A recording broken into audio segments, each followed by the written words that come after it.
Dumoulin takes a look. Deflected, scores! Letang! Could you script it any better than this? Pitch it to Najee Harris. Harris sidesteps, gets to the sideline. Najee Harris dives for the pylon. Touchdown, Steelers!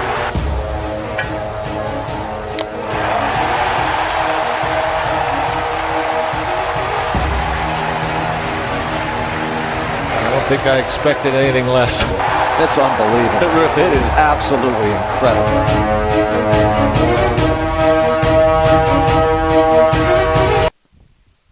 Welcome to another live edition of Pittsburgh Sportsline in the BPTV studio.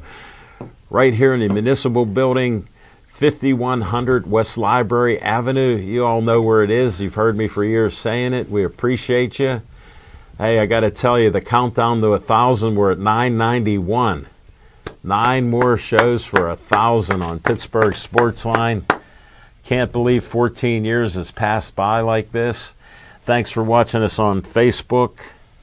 I didn't pull it up, so I know somebody will be out there. I need Nick, my assistant, to help me there. He handles it well. And we appreciate you there.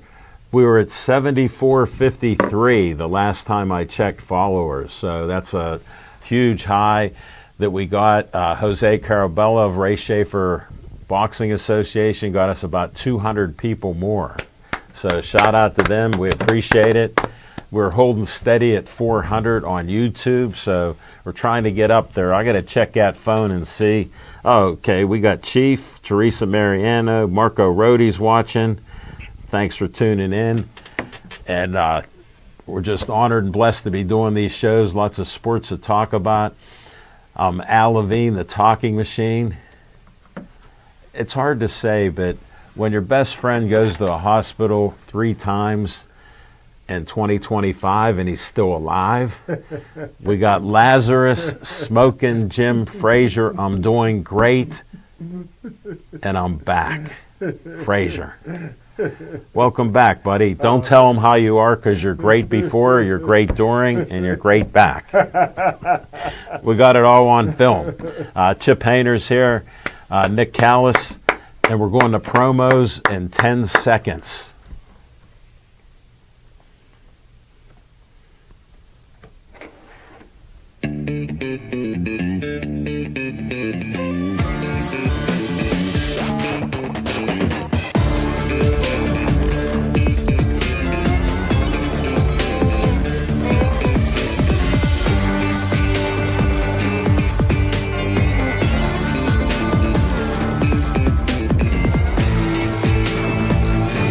Hello, this is Mr. Bold with your Bethel Park Minute.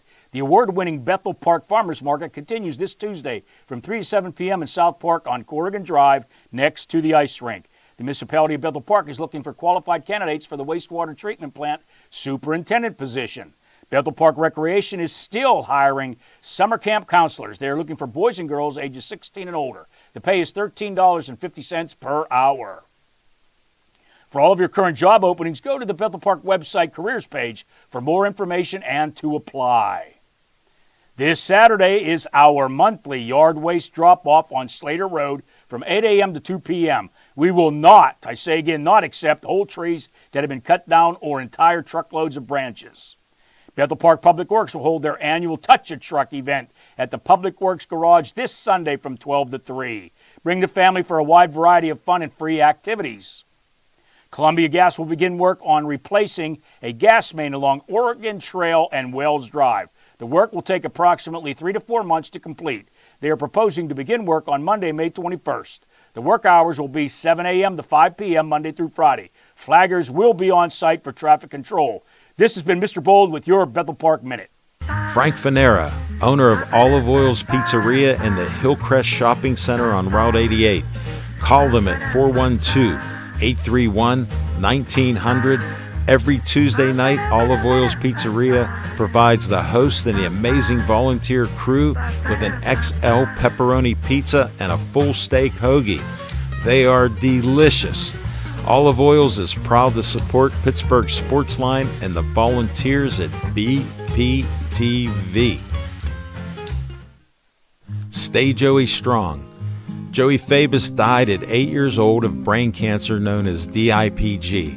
Since then, the family has come together with community members to create the Joey Fabus Childhood Cancer Foundation, a 501c3 nonprofit. Since being founded, they've raised over $100,000. Go to jfccf.org to learn more about DIPG, to help spread awareness, and to see how else you can support and donate towards the fight against this dreaded brain cancer.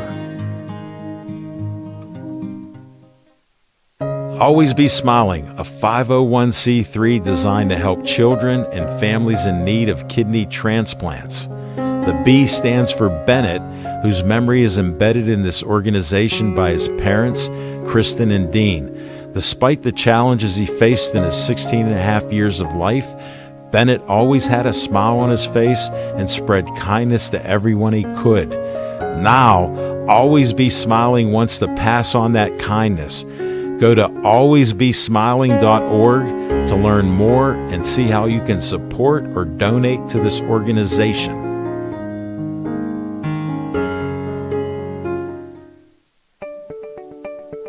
The Bethel Park Community Foundation has money for you.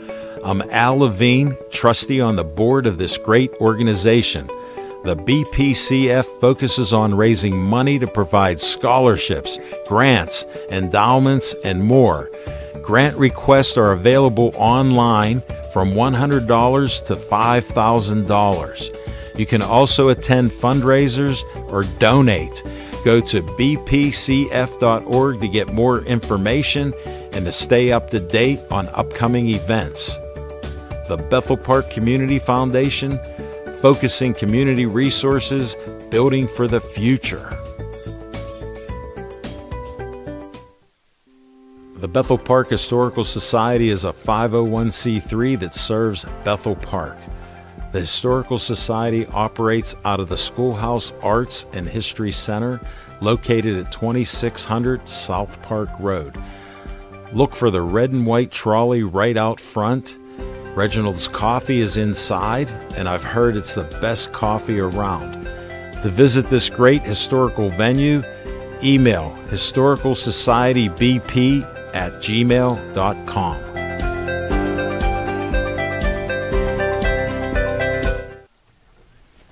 All right, Michael, I'm trying to look straight in the camera. Got a little suggestion here, so looking straight at you. Thanks for the promos, and hope you follow through on some of them. Check them out. Jane Leffler said, great to see Smokin' Jim back. Chief said, glad that Smokin' Jim is well. Chief, he was well before. No, he was, I got to use his words. I feel great. I'm great. All right, Marco Rodi. Steelers will be playing Vikings in Ireland week 4. Yes. Teresa Mariano's watching. Marco Rodi again. He didn't make it because he's protecting me. His dad, Michael's sick, so he doesn't want me to get sick with my anti-remission drugs making my immune system weak. So thank you, Marco. I hope to be back next week. I probably will. I just explained why. So thanks for putting that in there. All right, we got all that covered. All right, Lazarus, what's on your mind? Thanks, Al Levine, the talking machine. And if you want the green, only you two. Got to see Levine. Folks, only 2 relish. Those are yours, my brother. Those are yours. Only 2 relish because he's down a quart.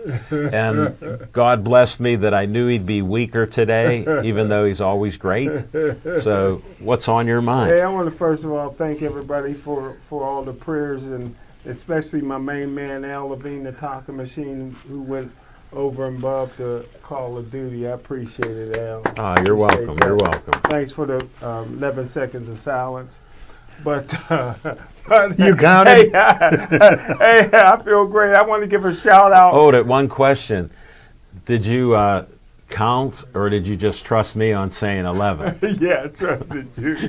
See, that's because he's a Gateway grad. Hey, I want to give a shout out to a guy I ran into at Giant Eagle, and I'll talk about him a little bit more later on in the show. But he's a Brownsville living legend basketball superstar, Rick Tarkley. ran into him, and we had a good conversation. What were you doing in Giant Eagle? I'm sorry, this was at Kentucky Fried Chicken. I'm sorry. Okay, because Yeah, I know you usually go to KFC. Yeah, to get a little snack. But hey, 8-piece dark meat. I am so honored to get the Willie Stargell MVP award. Maybe somebody seen me go 8 for 8 in my last can Jada get a baseball close-up game of with that? 3 home runs. Somebody might have seen my baseball days. You know what? I called Monroeville baseball leagues. They never even knew if Frazier played baseball. But Chipper told me, I thought I went 7 for 8, but Chip told me I went 8 for 8. I had 3 home runs, one over not only out over the fence but over a building. But and I played better in the outfield than I did batting that day. I have a question. Yeah. Why are the stars on that plaque on the right so close together, but then the ones on the left are further away from each other? I don't let me know. see that. Look at that. You did design it. You did design it. I guess that's the reason. Let me see, Chip.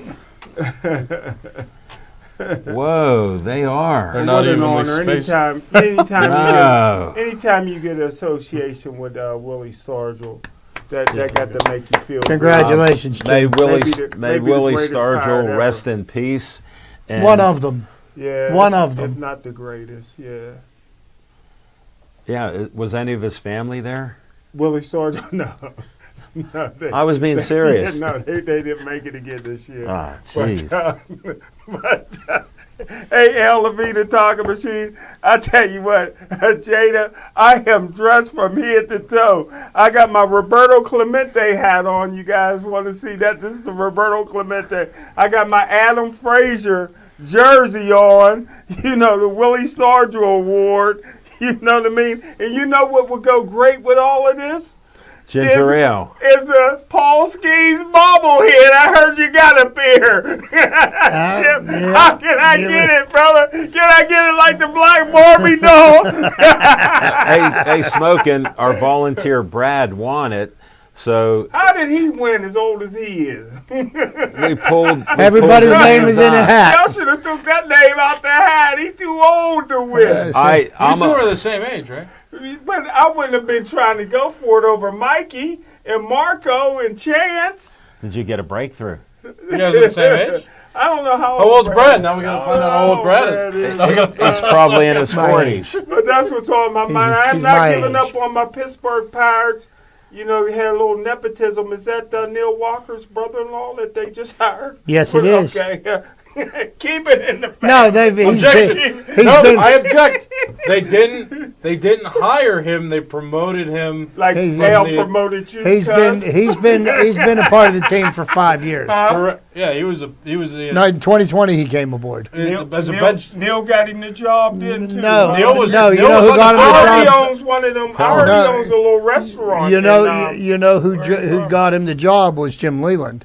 Jim Leland was the one that recommended him to Derek Shelton. Wow. Yeah, he actually applied for several other manager jobs, but didn't get them. So What does he own? Don't he own something like Jimmy a Subway? John's Jimmy in John's. Wexford. Is Jim Leland allowed to smoke in that Jimmy John's or no? The Jim Leland's allowed to smoke anywhere he wants. I love me some Jimmy.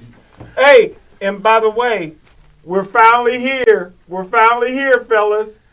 Pete Rose in the Hall of Fame, baby. Give me that bobblehead and give me your best Pete Rose story before the end of this. Oh, don't you worry. You'll You hear. too. I want a Pete Rose Yeah, story. you'll hear from me. Can I get a bobblehead? You got a pair. Skeens, you can't. You can't. You're out of luck. You heard the story. Jim, there's a price for everything. All right, Ann Harder said, hi, guys. Margaret Rohde said, watching from Rochester, New York, enjoying the show. Nice to see Jim back. Nick and Peggy Rohde, our biggest fans in Rochester. And Ann Harder said, looking good, Jim. Thank you. He's only down 22 pounds, folks. Oh, My favorite number. he told me. I didn't know if I was favorite allowed to number. put that out. Linda Crawl, missing you guys. Representing an SEC region, Greenville, South Carolina. Was just at a rooftop bar and a Pirates fan was at a table next to me. Our world traveler They respect you. They know who you are. That's great. Bill Neely's watching. Who? Bill Neal? Neely. Oh. N-E-E-L-Y. Thanks for tuning in. Smoking Jim thought he knew you. Chip Hayner, what's on your mind? Oh, thank you, Alan, and good evening, everybody. So first things first, let's get it ugly. So there's been a report that two people that have been not eligible to be in the Hall of Fame could potentially be eligible to be in the Hall of Fame. And I've always felt that Shoeless Joe Jackson has belonged in the Hall of Fame for a lot of years. Me too. I also feel very strongly about this as well. I feel that Pete Rose should never be in the Hall of Fame. And if, in fact, he were to get elected into the Hall of Fame, I don't think he should wait one day longer than Shoeless Joe Jackson did. So that would be a 106-year wait before he gets it. And this, Pete Rose's transgressions were many. And he did agree to a permanent ban from the game of baseball, which was not a lifetime ban. Okay, I'll be right with you.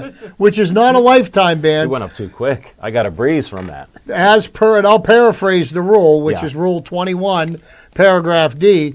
Anybody that bets on baseball that has a duty to perform in the game in any capacity will be deemed permanently ineligible. And I still believe that that should stand, but just my humble opinion. Did you have... Yeah, can a dead person wait for anything? Joe Jackson has been. No, but was he really waiting? I'm just saying. Well, you I'm know just what? saying, can a dead person wait? Well, That's yes, that's my journalistic question for the day. Your point is well taken, Okay. but I just feel that The rest of us are gonna He wait. should not, and everybody's entitled to their opinion, and I respect everybody Listen, else's an opinion opinion, could- yeah. and I don't necessarily have to agree with it either. So, next up on the docket, the Pittsburgh Pirates gave the walking papers to Derek Shelton last Thursday. And the Pirates elevated Donnie Kelly, who was the Pirates bench coach, as manager of the team. Now, the team is 2-2 since the change, and I've actually I like the brand of baseball Donnie Kelly is bringing to the Pirates. There seems to be a little bit more energy, and You haven't seen a game. and I think the players had become disillusioned with Derek Shelton, and I think his message was being lost on them. So, do I expect miracles to happen with the Pirates team that we have right now? I don't expect miracles, but I do expect to see improvement as we move forward through the year. And I think somebody else that should also be on the hot seat this year, and I think that the only way that he should keep his job, if he were to, would be the general manager, Ben Cherington, because he needs to do some work to add some pieces to this team to be competitive this year. Because I think the reason why you got rid of the manager and not the manager and the general manager at the same time is that it's May, and it's May 13th, and I don't think you need to write off the season in early May, whereas there is still 4 months of the season left. They still may be able to do something. What is that going to be? So that means that some of this pitching-rich talent that we have, Pirates got to get some bats in their lineup, and that's pretty much a no-brainer. Anybody that has been watching this team this year, lack of offensive output and hitting is the biggest flaw that they have with the team right now. So I'm going to enjoy watching the rest of the season. I like the brand of baseball. I watched all 3 games this past weekend. Fell asleep last night while Skeens was pitching. Saw the final score when I woke up. But all 4 games were competitive. They weren't out of it. They didn't get shut out. They won a couple of games late. They lost a couple of games late. So changes needed to be made, and I still think that there's going to be changes come the end of the season, because if Derek Shelton's rope had gotten too short, Right. Ben Cherington's on a short rope too. You would think. And if he doesn't make any moves and just continues to keep on trotting out the same lineup, and not adding to the roster, then it's time to make him see greener pastures somewhere else. Yes, sir. Are we all ready to admit that Mike Tomlin is now, and has been for a long time, the best coach in the city of Pittsburgh? No. Because I'll just tell you guys. No. Let me just say this one wait, thing. just currently or Let ever? me just Yeah. say no. He's not ever, but Currently, like- yeah, last 20 years. Let me just say this. Let me take a just say couple this. Bar's not too hot. Let me just say this. For all those that want to tear the team down and build it back up, it's not that easy. You ever hear of Mike Ditka, Dick Butkus, and Gale Sears? They all played together for the Chicago Bears and only had 2 winning seasons. And those are 3 of the greatest players that ever played their position in this league. What Mike Tomlin is doing, really, you got to give him credit. Winning season every year. You gave me playoffs. ammunition. I was going to let you go. Do you remember? Me and Chip agree, so go ahead. No, I tend to agree with I Smoking got to Jim. bring it up because he's the winningest black head coach in the NFL. Yeah. So I'll the give- That history. bar was low. And the- Yeah. That bar was set low. well, your bar is By low, who? Tony too. Dungy? Yeah. Well, He's in the Hall of Fame. right. Your bar is low too, but you made my argument for why he's not by using 3 guys. What did we have, Nick? The 3 Bs. They were the best Bs in football.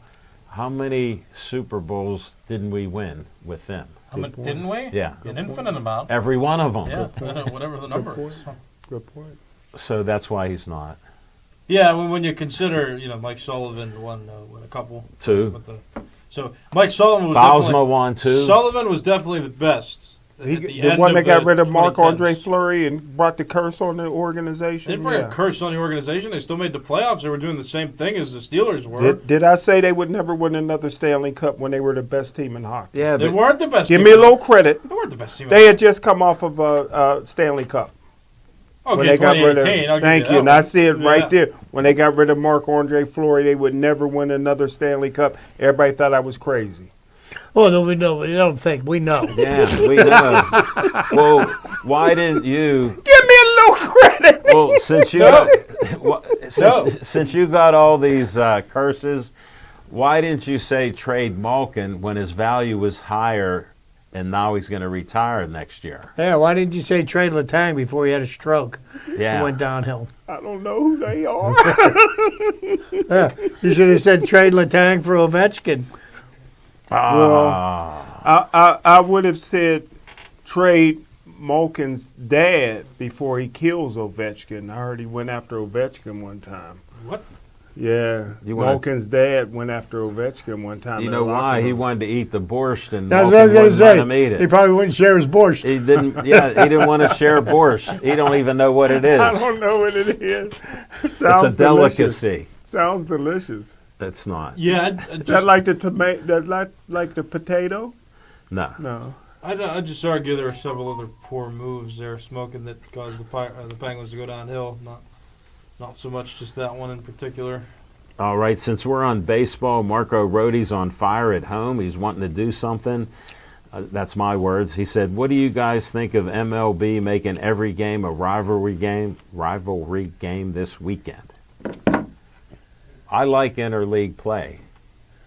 We never had it when I was growing up, so I like it. It's kind of dumb now, though, that you play every team anyway every year. So Good point. Good point. You know, but one of the things that I don't like what Major League Baseball is, I like the fact that you had to play.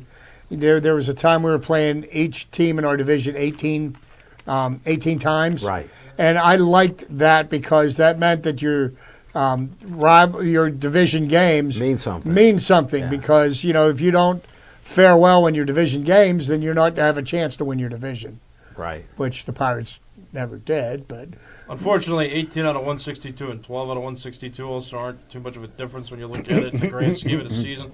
That's not funny. I'm just saying. No, it's good point. yeah, good but point. I mean, like, what kind of a rivalry can you develop with, like, say, It's never been a good idea. with Seattle or the Texas Rangers I or think somebody the like that? tradition was back in the day. You used to have, the American League competed with the National League, so that was kind of the way to make it seem like, oh, look, the two New York teams are going to play because they're competing leagues. Ooh, No, well, here's my the point. two Chicago teams, the teams in California, right? All those teams. Now you don't have that because interleague play has been more and more pronounced over time. So it's called rivalry because the two leagues used to compete, even though now it really doesn't mean anything because Well, Major League Baseball is just all one giant For the longest collective time, unit. the National League was considered the senior circuit. Yeah. As compared because they were a few years older than the American League, and so the National League teams They're like the had older a tendency brother. to look down on the American League teams, and then Hence the right. You're just emphasizing my point. You're only a That's the few history years of it. older, Chip. You're only a few years older. I didn't know that. You don't know yeah, baseball. not many. You don't know not many, baseball, but just a few years. Nick But that's is, the reason why the National League was always referred to as the senior circuit. Nick will appreciate this. As a Yankee fan growing up and having a friend of mine named Mickey, because his dad was from New York, his actual knew name that. on a birth certificate was Mickey Carmada. His hero is Mickey Mantle. We would we Mine always. too. Mine too. You don't even know what you're talking about. I So love me Mickey Mantle. we're going to Yeah. shut his mic off and let him eat. And the story was, we always said, wow, we wish we could see Mickey Mantle play in Forbes Field. Yep. Right. Yep. So that's why when I say rivalry this 1960. weekend. Yeah. Well, that's when That we was got the only to. time. Yeah, but I was 4 And years in old. All-Star games. Yeah, but I was only 4 years old. Yeah, so. the point's emphasized, though. It meant so much more so long ago. No, those now are it great doesn't mean points. anything. Yeah. No, Doesn't mean much anything. yeah, because the only games that you could ever get to, you didn't get to see so many out of market games. I can remember back in the early '80s where there was the super stations. There was the one in Cleveland. There was Yeah. WOR, and I actually saw Len Barker pitch a no hitter in Cleveland Stadium. On TV, I did. I got to watch that. But I mean, you didn't get to. You'd see it occasional, or the Superstation in Atlanta. You'd see some of the Braves games. Right. But other than that, the only games you'd get to watch were your local team. You didn't get a chance It was to. the same Now way- you can watch every game if you want to. Same Yeah. way Right. with the AFL and NFL, like you said before they merged. See, you know You get football. He Yes. doesn't know baseball. See, he had to bring a football analogy to Because it. back in the day, they've made the leagues compete, and that hasn't really been as profitable over time because there was a huge demand to see all the great players play. But now, unfortunately, we've got a saturation I like it. of I all like these it. games. There's I no like high it. demand, and that's why baseball, I think, is also losing its I like it. general interest. Yeah. Well, it's always Well, there. with something, and to speak about the general interest in baseball, it seems that, I've gone from a period in my lifetime where there was 20 teams, then there was 24, and now there's 30 teams in the major leagues. There's no And extended there's playoffs. and there's more players playing in the major leagues now that under normal circumstances, if we were back, that weren't qualified to play in the major leagues. And if they continue to expand, they're going to continue to dilute the It product. waters it down, yeah. They're going to dilute the product. No doubt about it. Well, that's our baseball talk, and we got Nick Callis. What's on your mind? Okay, so I've been reflecting a little bit on the George Pickens trade from last week. Of course, we talked about the Don Kelly managing, but I mean, Yeah. I like him better than Derek Shelton for now, but we'll get to that. I got some It's for early. now. It's For early. now. It's For early. now. It's early, and they just have more energy. That's the bottom line. But I saw some reports come out over the last few days where now reporters are starting to say, George Pickens, here's all the things that he did. Here's all the ways he was disciplined. Here's how he was a legit problem with the Steelers. And that kind of frustrates me as somebody who's not only in the media but also kind of consuming stuff from the Steelers whenever news comes out, because the one general question I have is that why aren't we hearing about that stuff like when it's happening?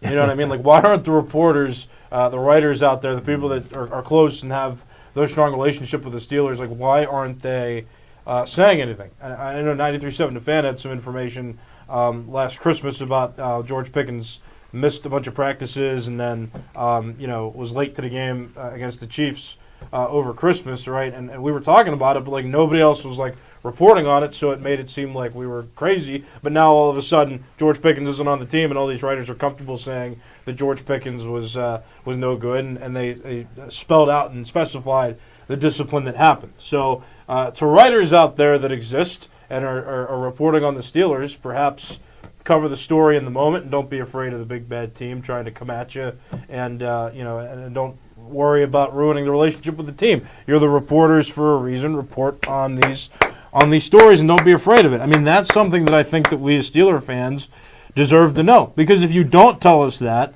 like me, because you you don't hear too many stories about it, so you think as a general fan, like, okay, well, maybe his talent supersedes the issues that they're talking about, because the issues must not have been that bad, right? Like, the issues weren't bad enough to overshadow the talent that he produced on the field. Well, now we're seeing these reports, and it definitely was a problem. Like, the reports that are coming in now, like, he was a big problem. Like, there were a lot of things that are out there now about him that are bad, that make him look really bad.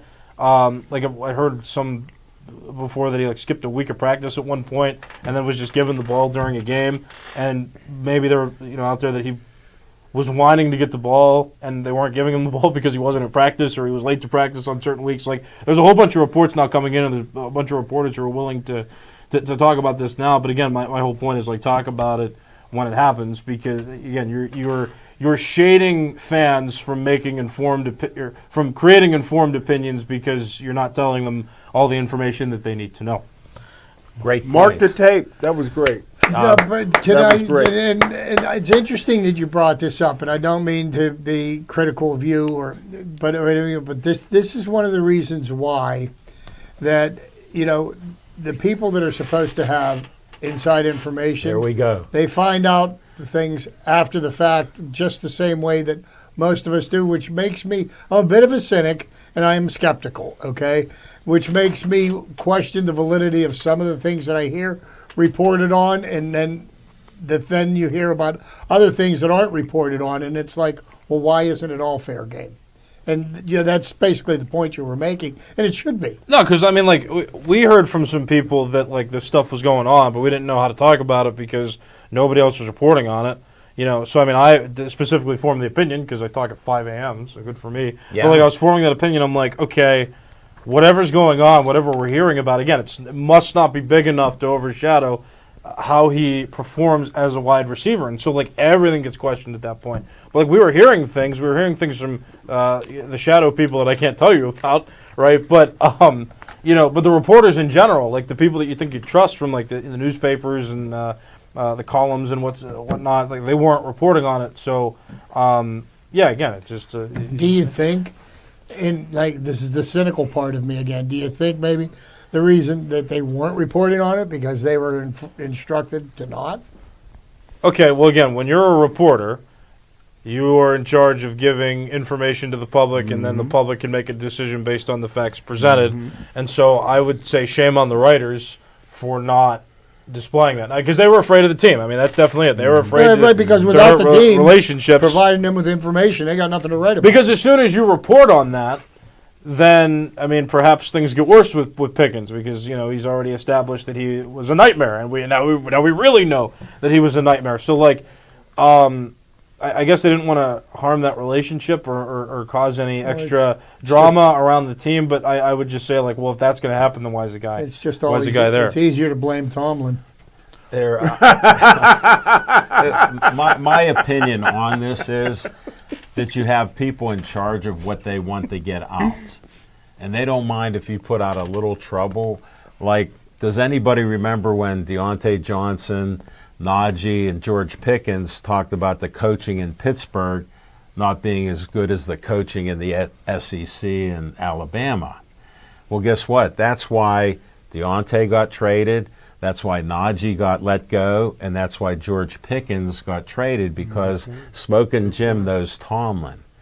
He holds a grudge better than Smokin' Jim talks about his health. Well, we see how Deontay Johnson's career's gone. No, but I mean, he was still a problem. He was he one of holds the, a grudge better than the curses he puts on our local sports. Yeah, but I mean, that's why I already knew those three would be gone, and I saw it happen, whether they're good or bad here.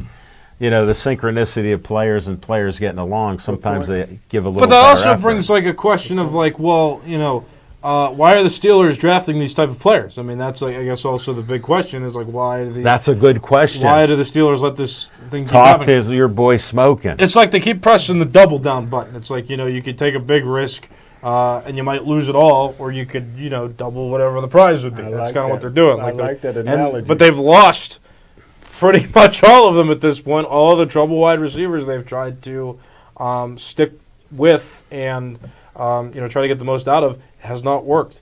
And the George Pickens stuff, I mean, the more you read about this stuff, the more ugly it really seems. So not a good look for the Steelers. And it's not a surprise that they didn't want this information out. Like, I get why the Steelers wouldn't want this information out, but that also means that I find that there's less credibility than in the general writers in the city for not doing this. Nick, Now, you make great points, but here's a point. What was his reputation at Georgia? Not great. A troublemaker. And a troublemaker caused problems. Well- Why would anybody think that he's going to change when he's been entitled and he's a receiver that wants everything? in the Precisely. ball? That's a bad look. That's a what I'm really saying. bad look for the Steelers. No, but that's because what they I'm keep doing saying. the same thing, right? Yeah, I'm concurring with I'm you. going to put a different spin on this, okay? Think about this. Like, with what we've created in college football now, with the name, image and likeness, and all the money that these athletes are being paid in college. And the portal. Say, for example, and I'll just throw out for instance out there, and who knows how this is going to play out. You got Shadur Sanders, okay? Who's what?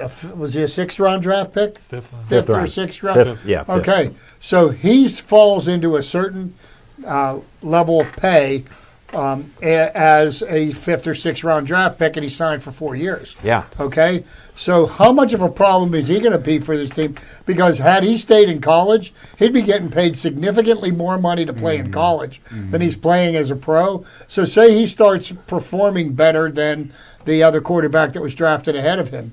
Now, how much of a problem is he going to be for the Cleveland Browns? Because he's going to be demanding more money, but he's already locked into a contract that's paying him X number of dollars. So this is going to be the kind of thing that you're going to see more of in the NFL with people like George Pickens and other prima donna athletes that are coming out of college. I don't think that would correlate. I mean, everything is a type of a business decision. So you can be mature about waiting your 4 years and then going into free agency and finding a contract with another team who's willing to pay you. If you're not willing to wait that time in the NFL, especially after you've banked a lot of money in college, then you're being. I mean, that's just... Yeah, but how many 20-year-old millionaires are going to be mature? There's more...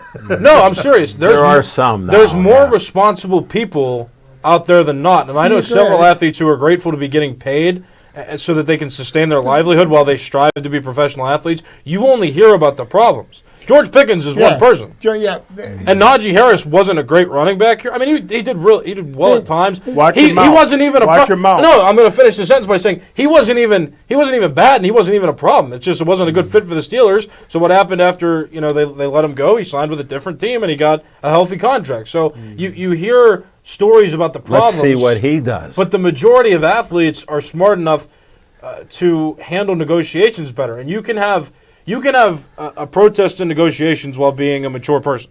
Last point on Najee. Did you ever hear a bad word come out of him? No.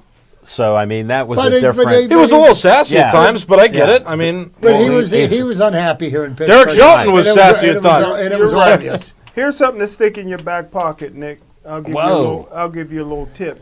70% of all NFL players, 5 years after they retire, are dead broke and divorced.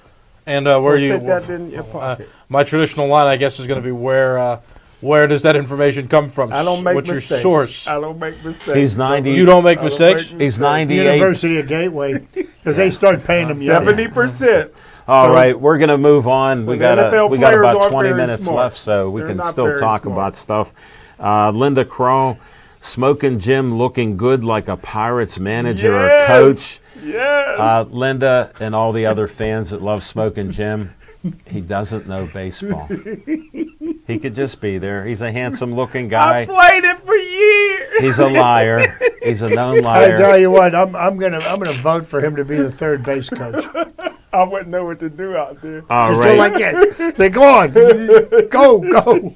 He don't know to wave somebody in. Yeah, Why? he's I not- could be the first base coach. He won't I hold could be a first single base runner. coach. Nah. He won't hold a single runner. He wouldn't. First All base right. is the easiest We thing got to play. Bob Godovic watching, Christopher Allen watching, Dan Duff's watching. Thanks, Dan.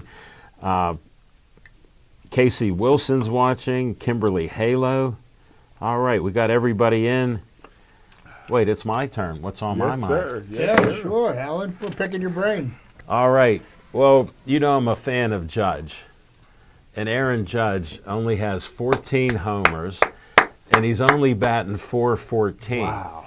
Years ago, Chip and I remember when Brett and guys were chasing 400, and they'd get close to August or whatever, and all of a sudden they couldn't hit the 400. This is May, but I had to bring it out. Yes, sir. Because I'm saying there's hope alive. He's actually hitting like Babe Ruth, who had an average of like 362. Yes, sir. And was the leading home run guy for we forget how many years. So it's very interesting in this era that you have a player doing that. So I'm enjoying that. And with all the stuff in baseball here, we needed change. So I'm going to watch the show and see how the change works. I'm going to watch some of the players maybe play a little better because now maybe they're a little scared they might be gone too. And then maybe Charrington can tell Nutting, I'll go by your budget, but I got to make a couple changes because I know better. That's what I'm thinking will come out of it. So I'm a little optimistic. Anytime you see change, it can be good or bad. With time, it doesn't matter to Smoking Jim, but with us, time matters. So we will see. Who's the guy? I'm raising your hand. Who's the guy? Who's the guy in the Pirates minor league? Bubba or Booba? Bubba Chandler. Yeah, when he comes up, huh? So you just, the one name you've heard the most people talk about, now you're just like, Yeah, I know what I'm talking about. I'm just asking. What about Are you him? guys getting excited about him maybe coming up, Machine? No. Bubba Booba? What's his name? No, Bubba Chandler. we have to get What players. position? Pitcher. What kind of pitcher? I thought he was. He's Right-handed. not. Please don't tell No, me. don't tell him. Oh, I thought you was going to say he was a relief tell pitcher. him. Please don't tell me he's a relief pitcher. That was the most entertaining way you tried to slide into a conversation. Like, I'm with Yeah. you guys. I know what you're talking about. Because me and Chip predicted playoffs. Me and Chip predicted playoffs. I'll bet my dollar. I'll bring my dollar out of bet on that right now. Smoking Jim, you went to Gateway. We did a quarter of the season. So that would mean whatever amount of wins we have, multiply by 4. But we got new. We got No, new no, wait. blood.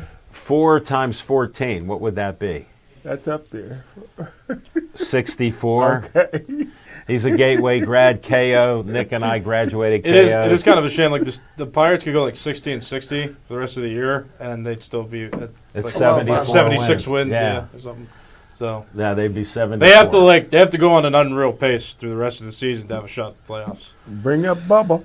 All right, we're gonna move on. Our friend Paul Kennedy wrote a good book about Billy Conn. I read it. Check it out. He's tuning in. Let's go to some fiction and fact from Smoking Jim's Almanac, back from the deathbed in an unknown hospital in the Pittsburgh area. Always sunny.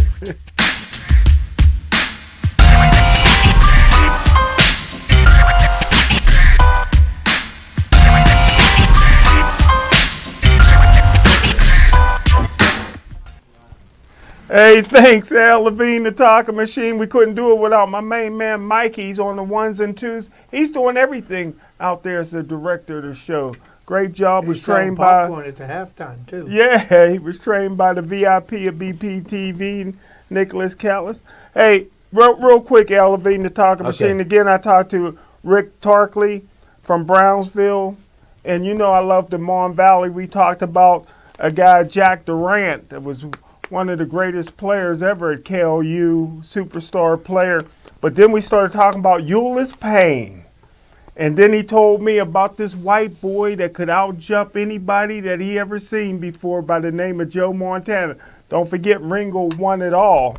Then the guy came in, we're in Kentucky Fried Chicken, 2 black guys talking a little loud. A white guy comes in with his son. Here he's an assistant coach of Bethel Park. He said he went to Beth Center. So I said, Chuck Colburn. He says, yeah, he was older than me. I'm like, Eddie Woods, yeah. So we started talking, and then we started talking about Bethel Park football. He's a football coach at Bethel Park. Nice. Matter of fact, his oldest son and Dr. J's son, which I didn't know Dr. J had a son, He has twin sons. played youth football together He and has twin everything, and they sons. coached together. Yeah. So it was a great time. And then a little, Hey, who bought your 8-piece dark meat bucket? well, I tell you what, a little elderly lady comes up to me afterwards. She says, "You really know your sports, don't you?" I said, "I learned from Chipper." But that's the fiction and fact from Smoking Jim's Almanac. Going down memory lane in Kentucky Fried Chicken on Dark Meat Day. Right in Bethel Park on 88 near Can't Pep beat Boys. that special, brother. Yeah. That's real chicken. Right next to level 20. Real chicken. There you go. I'll tell you where the real chicken is. You go down to Frisch's in Casti Village. Yeah, we got to take them there sometime. You get the 8-piece breast bucket. Oh, hello. I never heard of that. Oh, Hey, Tony from Chick-fil-A just tuned in. Did Smoking Jim shed some pounds? Only 22. Looking younger. Thanks, Tony. All right, Tony. Robert Perkins is watching. Amy Sliss is watching. Thanks for tuning in, Amy.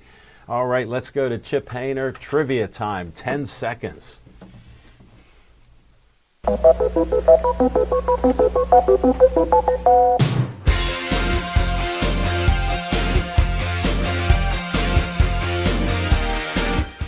back, everybody. So go through some quick statistics, being that we're in the heart of baseball season. Yeah. So I'm going to come up with some of the rarest single-game feats in Major League Baseball. I can't wait. I'm going to start, this is going to be the top 10. And there's actually going to be 10 of them. I'm counting. Go ahead. Number 10, number of no-hitters thrown in Major League Baseball history, 323.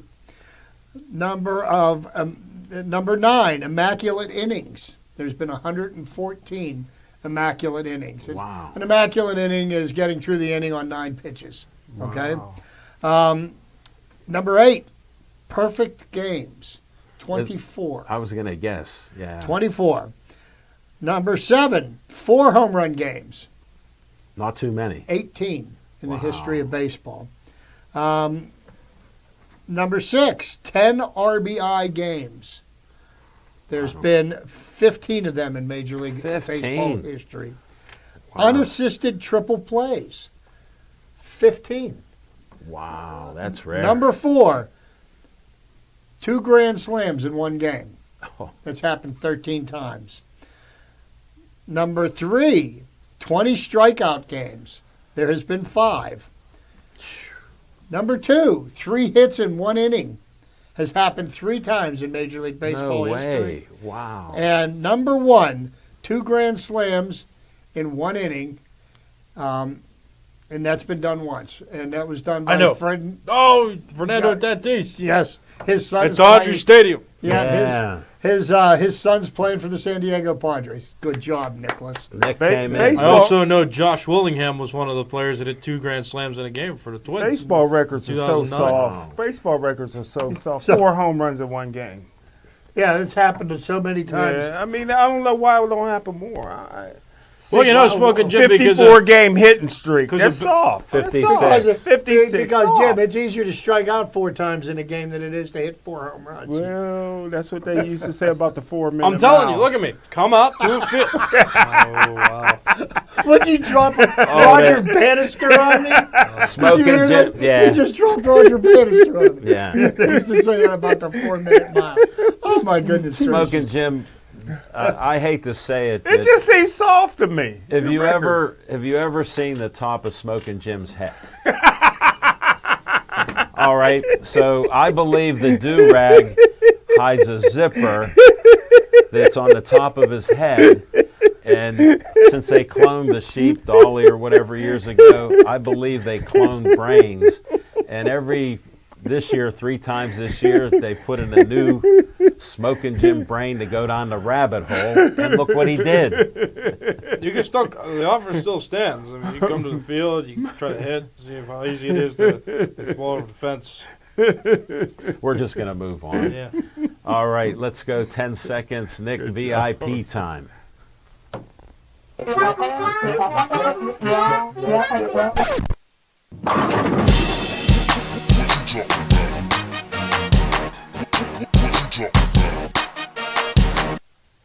Let's talk about this decision. So I found out, what the news broke around 3:30, 4 o'clock, that Pete Rose, Shoeless Joe Jackson, Yes! were members of the White Sox from 1919, the Black Sox scandal. Yeah.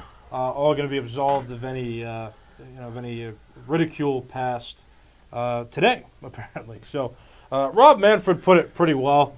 When a person dies, are they really a threat to the to disgracing baseball any further? The integrity of the game. No, they're not. I agree with that argument. That's part of what I was talking about, letting in Pete Rose to the Hall of Fame posthumously is kind of the point that I was making. It all makes sense.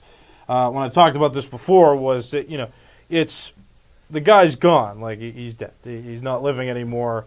We should be honoring the players that have done well despite, unless there's super moral wrongdoing. But, Pete Rose, what he did, you could look back on that and go, all right, that's not great. But, I think we can all move past it. The guy's the career hits leader in Major League Baseball, and he was one of the most talented players to ever play. I think we can all recognize that. Nobody likes an arrogant person, by the way. So when Chip, thinks that, and when Al, talks about that, right? Nobody likes an arrogant person, and Pete Rose I like literally gave a he gave a middle finger to Major League Baseball and said, "I don't care what you say now because I'm Pete Rose," and the league shamed him for that for years, rightfully so, I believe. But if we're talking about a lifetime of Major League Baseball ban, not just a lifetime of a player, but like a lifetime of the Major League Baseball, like never ever going to let these players get recognized. I think that's ridiculous. And I think guys like Shoeless Joe Jackson, it's the same thing. He was a great player in his time who was shamed by a scandal that might not have even been. Judge Landis only penalized him because he came in because too many teams were gambling. Mm-hmm. Shoeless Joe Jackson was illiterate, never signed anything, never read anything, and didn't fix a game. He had a great average. I think he didn't even have an error. He had a great series. Yeah, he played a great World Series, and he was banned. So that's where I disagree. With Pete Rose, I liked him when he was Charlie Hustle. When you find out a lot of your heroes have clay feet, he became that guy that has clay feet. Smoking Jim, I'll explain it to you. But, yeah, so that's the difference there. Shoeless Joe should have just been in after he died. He had a liquor store, and he would even tell who he was. Right, and we're agreeing on that point. Then, that's why these forever bans are really silly, because there's so much nuance to these situations that exist that I think sometimes you can look past those. And again, even with Pete Rose, I think that you can look past the gambling portion of his managerial career because he was a great player. And, I don't think he did anything morally terrible in his time to really be shamed by society. And so, great player at the time, put him in. So, I'm glad Rob Manfred did this, and I thought the statement was really well said and well put because, it's true. I think that when you move baseball forward by making decisions like this. And to Chip's point, I'll just reiterate, Pete Rose should have to wait. Pete Rose isn't waiting for anything anymore, but perhaps a spot in heaven or not. I don't think if you believe in that. He's not going to heaven. Okay, great. So whatever he's waiting for, there's no waiting. He's there. If you wait to put Pete Rose in the Hall of Fame, the only people that you're making wait a little warmer. Are the only people that you're making wait in that situation are the people that are still alive who are desiring that. No, you make good points. Desiring that his that whatever legacy he had as a player get enshrined in this place, the Hall of Fame, that we expect the greatest players to be honored, recognized, and remembered for ever, pretty much. Like the remembering of these players should exist forever, not the bans, not the mistakes, not the bad decisions, not the arrogance. Put that all aside. Pete Rose was a great player, and so I support Rob Manfred's decision to do this. I thought it was well said, and I'm happy about it. Because now we can all finally stop arguing about it. It is a reality. Smoking, it's a reality. They haven't been elected yet. But the band's gone, and that's what I wanted. I wanted the band to be gone. Yeah. Well, then you're happy no matter what happens. So there's still a possibility. No, they recognize him now. He's super recognized now as the all-time hits leader. There is the possibility that he cannot get elected. Yeah. The band's gone, Chip. We're taking baby steps. Yeah. The band's gone. But I'm Rob just saying, Manfred said it he's perfectly. not in yet. Okay, one more time. The band's gone. All right. The lifetime points ban are thing, the taken. Stupid lifetime ban thing no ding, longer ding. exists. That bell's done. We got that. It ends that. when you die. Great. Yes. All right. Ed Ogden's watching. Sandell Taylor, thanks for tuning in. Beauty Queen, Dickie Cox. Let's go 10 seconds on location.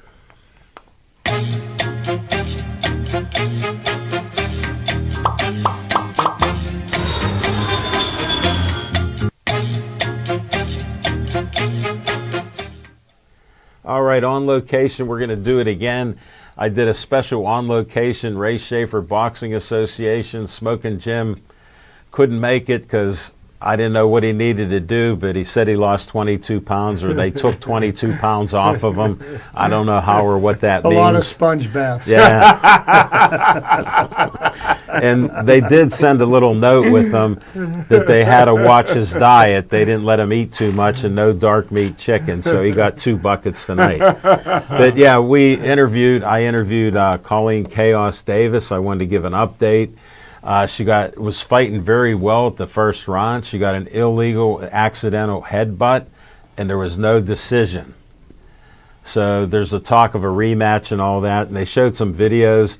And Smoking Jim, what did we see with Chaos from an amateur to her pros? Her nonstop punching, right? We even lost track. Them combinations she was throwing. In the Saturday shape night was she's in, amazing, right? Yeah. How about her style and how unbelievable? Natural. Just a natural. Well, she worked hard over the last 10 years. She had a great coach. Yeah, Jose. That's why we were there. They all And a missed great you. dad. Did you even see on the interview we did? I had to get her back on. She said, "I love Smoking Jim. Hope you get better." I didn't know where to find it. We live streamed it. Oh, you live streamed it. Yeah. Okay, I'll go out and look. Yeah, she says that. Shout out to you. They always wait for Nick to put it up for some reason. Always wait. Well, always you're a go little through lost. How many iPhones and Mac Pros do you have? Also, This one got a little black. if I may, This one got yeah. a a little. live stream. It's got a Hold little on. black screen. Explain it to him. Smoking. Huh? When you live stream, you watch whatever you're streaming live, Explain what we're doing. and then whenever it's over, it's just there, and then you can rewatch it. But So when I we do don't the put it up. when we do the Donnybrook, you edit the live stream too, right?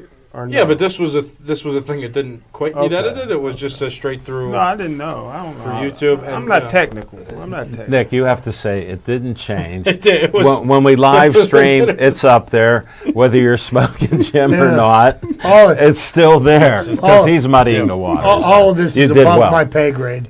Yeah. Mine too. Mine Well, let me make it simple for all of you. And Tony D from KO said, "Smoking Jim, you're the best." Thank you. And he Thank you, said Tony he was D. praying for you. So I Tony D, appreciate- I thanks for got all it the in. prayers. It got him back, and he only lost 22 pounds. They took it off him so he could get out. But no, we're going to have to end the show. We're getting near the end. Thanks for tuning in. Thanks, Smoking Jim, for not missing this show and getting your award on Saturday. I appreciate Thank that. you, sir. Chip Painter, always thanks. Nick, very good. Thanks to Jada, the new volunteer in here. She did one lady handling all 4 of us on cameras. And, of course, Michael Corleone, Mariano, Yeah. He's director. The man. He's the Thank you man. so much, guys. Appreciate you. We're getting down to 9 shows to 1K. Wow. Please stay Joey strong.